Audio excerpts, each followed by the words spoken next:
Hey everyone, welcome back to my channel. In today's video, I will show you how to delete your SUNO account using the SUNO mobile app. Let's get started. First, open the SUNO app on your phone and make sure you are logged into your account. Once you are on your home page, look for the profile icon or the menu button, usually at the top right or the bottom right corner of the screen. Tap on it to open your account settings. Tap settings at the top.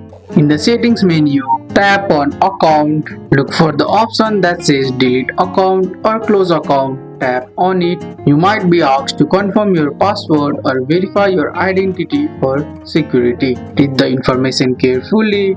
Deleting your account usually means you will lose all your saved songs, history and data. If you are sure, tap confirm or delete to finish. And that's it. Your SUNO account will be deleted.